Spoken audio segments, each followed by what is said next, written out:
مکے اور مدینے کی طرف کر دیا ہے روحانی قبلہ, تو آپ پیچھے کیا کام کرنے والا رہ گیا مجھے بتائیں, کون سا ایسا کام ہے جو کرنے والا رہ گیا؟ The damage has been done. ان کے فرقوں کے ساتھ جو ڈیمیج ہونا تھا وہ ہو چکا, اللہ کا شکر ہے. تو الحمدللہ میرے سے زیادہ خوش مزاج یار, یہ میری میمز ایویں بنی ہوئی ہیں جو میری ویڈیوز لگی ہوئی ہیں, اگر میں سخت مزاج ہوں تو میرے کلپ ہی نہیں بیچ میں سے آپ کاٹ سکتے, ٹھیک ہے. مزاحیہ ویڈیوز بھی دیکھیں, اور وہ لطیفے نہیں گندے جو مولوی سناتے ہیں نا, اوریجنل واقعات اس پہ دیکھیں. سینکڑوں گھنٹوں کی میری ویڈیوز موجود ہیں جو میں نے واقعات سنائے ہیں. تو میں تو عام طبیعت میں بھی انتہائی مزاحیہ طبیعت کا مالک ہوں, یہ آپ ذہن میں رکھیں. لیکن اس ڈیکورم کا ایک تقاضا ہے. مسلم شریف میں حدیث ہے, نبی علیہ السلام جب ممبر پہ چڑھتے آپ کی آواز بلند ہو جاتی, آنکھیں سرخ ہو جاتی, غصے میں اضافہ ہو جاتا. غصے کے الفاظ ہیں, جیسا کوئی جرنیل اپنی فوج کو تیار کر رہا ہو. نبی علیہ السلام کا جو ممبر کا سٹائل تھا نا جمعے اور عید کا, وہ طارق جمیل یا غامدی سٹائل نہیں تھا, وہ ڈاکٹر اسرار والا سٹائل تھا. یہ مسلم شریف 2005 نمبر حدیث جا کے پڑھ لیں. آپ کو رسول اللہ کا تعارف ہی اگر غلط کروایا گیا ہے تو میرا کیا قصور ہے؟ اس لیے میں اکثر کہتا ہوں کہ اگر نبی علیہ السلام دنیا میں تشریف لے آئے نا, تو جس نبی کا تعارف انہیں کروایا گیا ہے نا, انہوں نے ماننا ہی نہیں کہ یہ وہ بندہ ہے. یار اگر یہ میرے کہنے پہ نہیں مان رہے کہ دین میں فرقے نہیں بنانے, اپنے آپ کو مسلم کہنا ہے, نبی علیہ السلام دنیا میں تشریف لے آئے اور وہ فرمائیں کہ اپنے آپ کو مسلم کہنا ہے, بریلوی دیوبندی اہل حدیث نہیں کہنا, انہوں نے یہ نہیں ماننا کہ حضور کا حکم مانے, یہ کہیں گے یہ وہ نبی نہیں ہے. ہمارا نبی تو وہ تھا جو ہمیں کہہ کے گیا تھا کہ ایک فرقہ جنتی جائے گا, تو اس فرقے کا نام بریلوی ہے.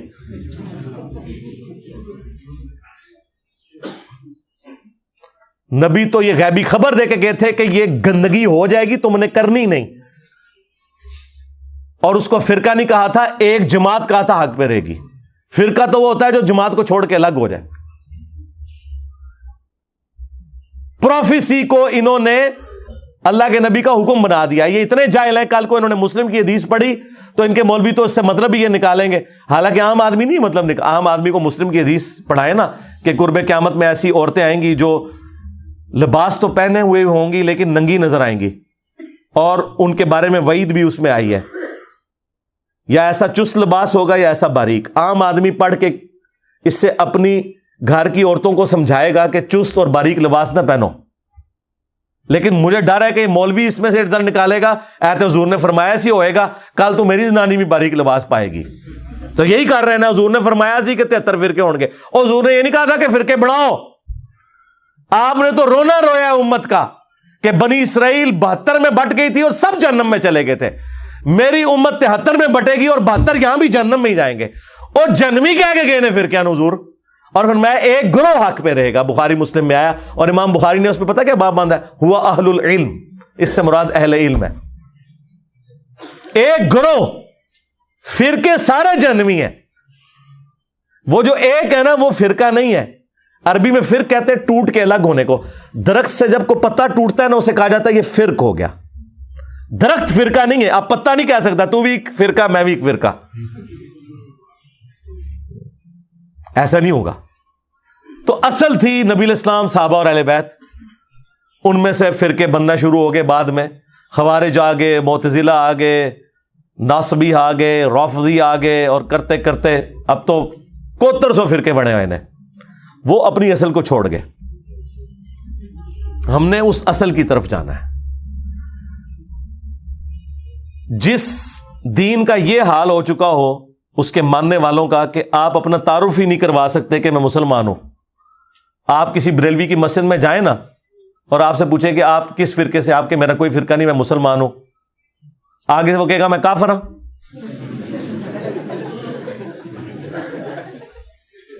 اس نو پھر پوچھو اگوں کہ تو کافر نہیں تو کیا ہے, پھر وہ کہے گا میں بریلوی ہاں, یا اہل سنت وال جماعت ہاں, یا اہل سنت وا جماعت ہاں اور حنفی ہاں.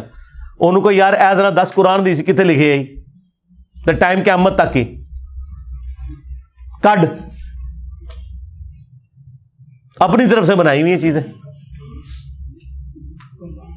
یعنی ایک غریب بدتمیز ایک جہل وہ تو کانفیڈنس لیول آسمانات ہے, یعنی جہالت کے باوجود کانفیڈنس لیول ہے. تو ان کی مثال ان ٹین ایجز بچوں کی سی ہے جو ویلنگ کر رہے ہیں موٹر بائک پہ, اور یہ سمجھے ہوئے ہیں کہ میرا کبھی ایکسیڈنٹ نہیں ہونا, میں ماشاءاللہ بڑا ایکسپرٹ ہوں.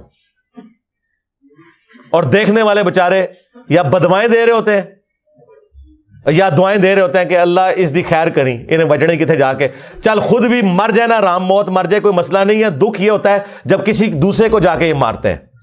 مجھے بتائیں, ایک شریف آدمی اپنی بیوی اور 2 بچوں کے ساتھ موٹر بائک پہ جا رہا ہے اور پیچھے سے یہ ویلنگ کرتے ہوئے آئے اور اس کو ٹھوک دیں, ٹھیک ہے, اس کی بیوی یا بچہ مر جائے, اس کا کیا قصور ہے؟ تو آرام موت مرا تھا, اس کو تو نے کیوں اس تکلیف میں ڈالا؟ لیکن وہ کر رہے ہیں کیونکہ ان کو پتہ ہی نہیں کہ اس کے رزلٹ کیا نکلنے والے ہیں. بس یہ بھی ان کا بھی یہی حال ہے. ہم لوگوں کو الحمدللہ اس لیے ایجوکیٹ کر رہے ہیں. اور پھر مثالیں دیتے ہیں, وہ کہتے ہیں جی انجینئر صاحب جو یہ کہتے ہیں نا سارے فرقے میرے خلاف ہو گئے ہیں, تو وہ غلام احمد قادیانی دجال بھی یہی پلی لیتا تھا. سرکار, غلام احمد قادیانی دجال یہ جو پلی لیتا تھا تو اس کے بعد وہ تمہیں کافر کہتا تھا. ہم تم سب کو مسلمان سمجھتے ہیں, بالکل 180 ڈگری ہے, اور اس سے بڑھ کر تم اس کی شیطانی اولاد ہو, تم ایک دوسرے کو کافر سمجھتے ہو. میرے ساتھ کیسے کمپیریزن کروا رہے ہو؟ اگر غلام احمد قادیانی دجال کے خلاف سارے فرقے ہو گئے تھے نا, تو غلام احمد قادیانی دجال ان سب کو کافر سمجھتا تھا. اگر تم لوگ میرے خلاف ہوئے, اور تم لوگ سے مراد تمہارے مولوٹے مولوی عوام تو تمہاری ساری ادھر آ گئی ہے, اسی لیے تو تمہاری روٹی روزی بند ہوگی. حالانکہ میں نے کسی کو نہیں کہا ان کی روٹی روزی بند کرو, لوگ خود ہی بند کر دیتے ہیں میرے کہنے پہ نہیں, میں کبھی نہیں کہتا کہ بند کرو. تو تم لوگ کٹھے ہوئے ہو نا, تو میں تمہیں اب بھی مسلمان سمجھتا ہوں, نمازیں تمہارے پیچھے پڑھتا ہوں, چندے تمہیں دیتا ہوں. تو کتنا بڑا ڈفرنس ہے. اور اس سے بڑھ کر قادیانی کے طریقے پہ تو تم لوگ ہو, تم ایک دوسرے کو کافر کہتے ہو. کہتے نہیں کافر نہیں کہتے, ہم کہتے ہیں کہ ٹھیک ہے پھر لکھ کے دو, کوئی بڑا تمہارا لکھ کے دے کہ ہمارے سوا جتنے فرقے ہیں ان کے نام لکھے, اور یہ ساتھ لکھے کہ ان کے جو جو عقیدے ہیں انہی عقیدوں پہ اگر یہ مر گئے تو ایک نہ ایک دن جنت میں چلے جائیں گے. کوئی بریلوی دیوبندی اہل حدیث آپ کو لکھ کے نہیں یہ دے گا. کیوں لکھ کے دے؟ ان کے بڑے اسلام سے ایک دوسرے کو نکال کے گئے ہوئے ہیں. احمد بریلوی صاحب نے احکام شریعت میں لکھا ہے کہ دیوبندی ہو, اہل حدیث ہو, قادیانی ہو, قادیانی کافروں کو بیچ میں شامل کیا, یا رافضی شیعہ ہو, نیچری ہو, یعنی یہ نیچر کے ماننے والے لوگ, یہ سب کے سب لوگ 1,00,000 دفعہ بھی اللہ کا نام لے ذبیحے کے اوپر, ذبیحہ مردار رہے گا, البتہ یہود و نصارہ کا ذبیحہ حلال ہے. یعنی اعلی حضرت کے نزدیک وہابی, اہل حدیث, دیوبندی, شیعہ یہ یہود و نصارہ سے بھی بدتر ہے, اور قادیانیوں کے ساتھ انہیں شامل کیا ہے. تو یعنی یہ قادیانیوں کی طرح سمجھتے ہیں ایک دوسرے کو. اور ملفوظات اعلی حضرت کی جو پہلی جلد ہے نا, پہلا حصہ, وہ اعلی حضرت نے خود ورڈ بائی ورڈ پڑھا ہوا ہے. ان کے بیٹے مفتی اعظم انڈیا جو تھے مصطفیٰ رضا خان نوری, جن کی وہ نعت ہے تو شمع رسالت ہے عالم تیرا پروانہ, 1981 میں ان کی ڈیتھ ہوئی تھی. انہوں نے اپنے والد احمد بریلوی صاحب کے ملفوظات جمع کیے, اور اس کا جو پہلا حصہ ہے نا وہ اعلی حضرت کو ورڈ بائی ورڈ پڑھوایا ہے. اور اعلی حضرت نے پڑھ کے اس کے اینڈ پہ 2-4 اشعار اس کی شان میں لکھے ہیں کہ یہ میرے بیٹے نے بڑا کمال کام کیا ہے. لہذا ملفوظات کی پہلی جلد سے کوئی جان نہیں چھڑا سکتا, اعلیٰ حضرت نے خود پڑھی ہوئی ہے.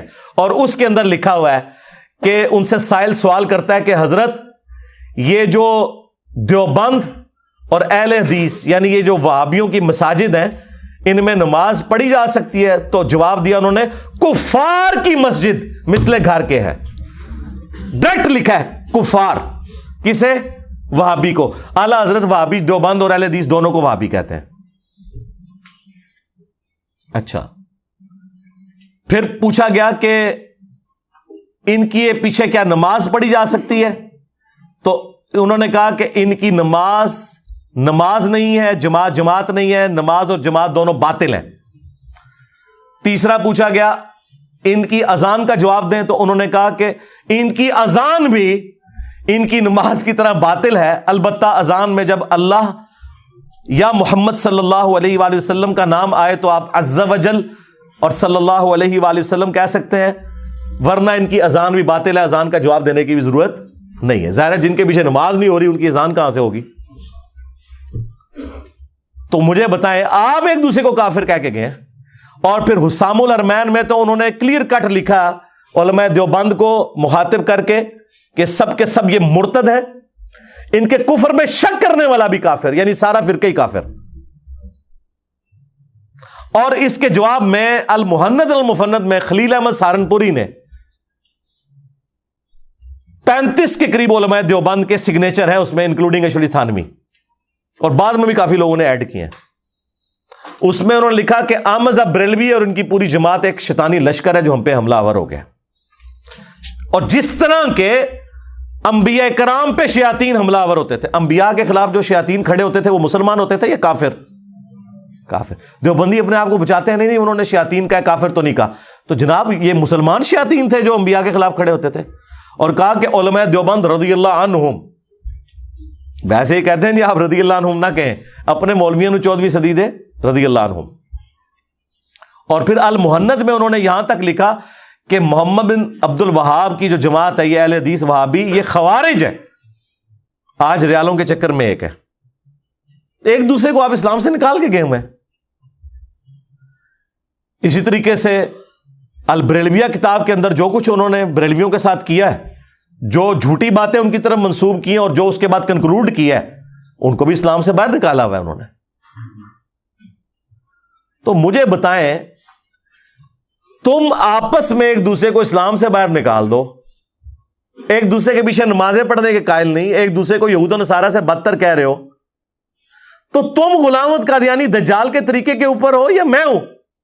یہ تو وہی کہتا تھا نا کہ جو مجھے نہیں مانے گا وہ کافر ہے، تم نے بھی یہی کہا ہوا ہے، اور ہم دیکھیں کتنا حوصلہ رکھتے ہیں کہ تم سب کو مسلمان سمجھتے ہیں، تمہارے پیچھے نمازیں پڑھتے ہیں، سب سے بڑھ کر تمہیں چندے دیتے ہیں جو تمہارے لیے زندگی موت کا مسئلہ ہے۔ مجھے نہیں یاد پڑتا کہ میں کسی مسجد میں ایک دفعہ نماز پڑھوں اور میں وہاں چندہ نہ دے کے نکلوں۔ میں یہ حق سمجھتا ہوں کہ جس مسجد کے پنکھے کے نیچے میں نے نماز پڑھی یا کبھی کبھار وضو کیا، ویسے تو عموماً میں وضو گھر سے ہی کرتا ہوں، تو اس مسجد کا حق ہے کہ میں اس کو کنٹریبیوٹ کروں، کم از کم اتنی ہینڈسم اماؤنٹ دوں کہ وہ ایکویلنٹ اس کے ہو۔ اللہ کا شکر ہے۔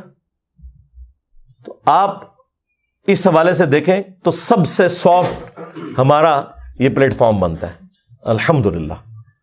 تو لہذا یہ جو علماء اس قسم کی جو چیخو پکار کرتے ہیں، یہ چیخیں تو آنی ہیں، اور مجھے تو یہ چیخیں سن کے یقین کریں میرا تو حوصلہ بڑھتا ہے کہ یار ماشاء اللہ تعالی ٹارگٹ کے اوپر چیز پہنچ گئی، اور ان کی یہ چھپی ہوئی دو نمبریاں کبھی آپ پہ ایکسپوز نہیں ہونی تھی، جو ہمارے اس پلیٹ فارم کی برکت سے ہو گئی کہ اب انہوں نے دین کا کام کرنا چھوڑ دیا ہے۔ اب دین کا کام صرف یہ ہے کہ میں نے مرنے سے پہلے ایک کلپ انجینئر کے خلاف ضرور بنانا ہے، جس طرح پہلے مسلمانوں کی خواہش ہوتی تھی نا کہ مرنے سے پہلے ایک مسجد ضرور بنانی ہے، اب ہر مولوی کی خواہش یہ ہے کہ مرنے سے پہلے ویسے ایک تو رہنے کو نہیں جے ایک کلپ نہیں بنا دے، اور مزہ آنا شروع ہو جاتا ہے، پھر اس میں ویڈیو ایڈز چلاتے ہیں، اس سے کمائی کرتے ہیں۔ آپ ان کی ویڈیوز دیکھیں، اگر یہ میرا نام نہ لکھیں اور میری تصویر نہ لگائیں، پھر ان کی ذرا ویورشپ دیکھ لیں، 200-250 سے زیادہ لوگ 50 60 70 لوگ دیکھتے ہیں، اور اسی چینل پہ آپ دیکھیں گے ایک ویڈیو 50,000 لاکھ کراس کی ہوئی ہے صرف اس وجہ سے کہ میری تصویر لگائی ہوئی ہے۔ اور چلیں وہ ہم نہیں کہتے آپ کا رائٹ ہے، آپ لگائیں۔ لوگ کہتے ہیں جی یہ صاحب بھی تو تصویریں لگا کے مشہور ہوئے ہیں، نہ سرکار، بالکل غلط بات۔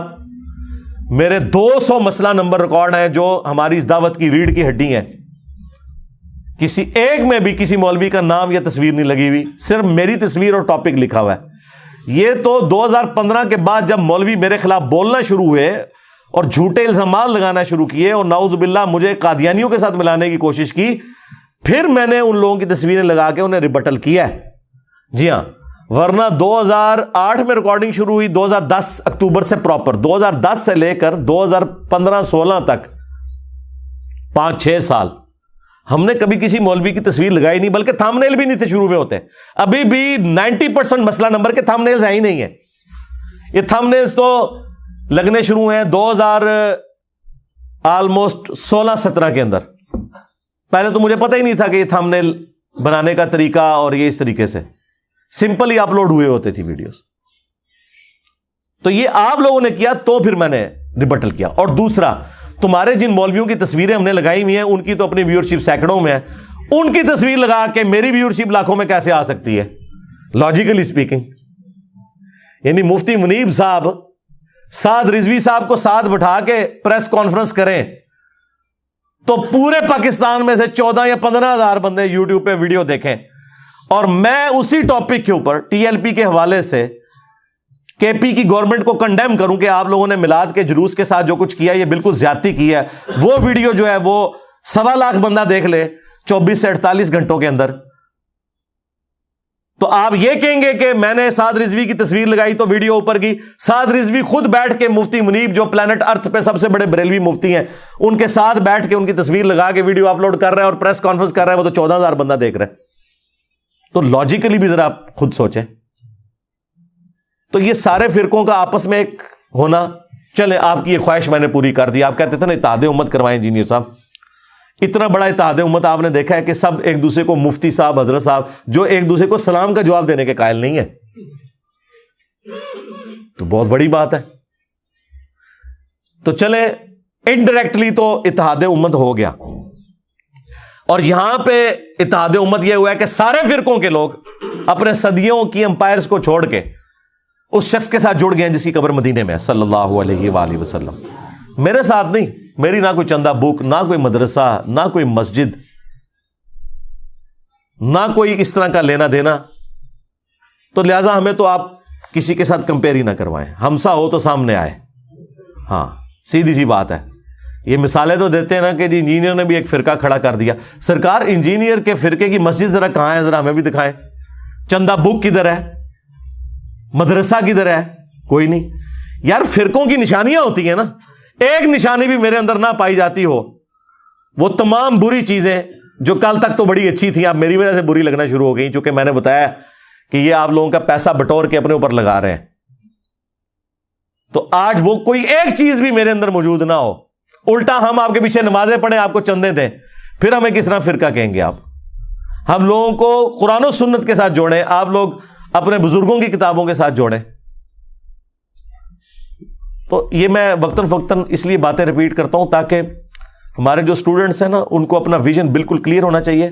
ان کے اوپر ٹائم ضائع کرنے کی ضرورت نہیں. عام عوام ماشاءاللہ اتنی کروڑوں میں ہے جو بات سننے کے لیے تیار ہے، خصوصاً جو باہر کے ملکوں میں لوگ بیٹھے ہوئے ہیں نا، وہ تو یقین کریں پاکستان کے علماء اور ان کے فرقوں کو اتنی حقارت کی نظر سے دیکھتے ہیں کہ آپ کی سوچ ہے. تو وہ خود بخود انہیں اندازہ ہو جاتا ہے کون بندہ قرآن و سنت کے مطابق چل رہا ہے اور کون جو ہے وہ اپنے بزرگ بابوں کی تعلیمات کو لے کے چل رہا ہے. تو اللہ کا شکر ہے یہ دعوت کا کام دن بدن پھیل رہا ہے. اللہ تعالیٰ نبی صلی اللہ علیہ وآلہ وسلم کی ختم نبوت کی برکت سے اس دعوت کے کام کو دن دگنی اور رات چگنی ترقی عطا فرمائے، اور اس پلیٹ فارم کو امام محمد بن عبداللہ المہدی رضی اللہ تعالیٰ عنہ علیہ السلام کے لیے ایک راہ ہموار کرنے کا ذریعہ بنائے. آمین. صلو علی محمد و آل محمد.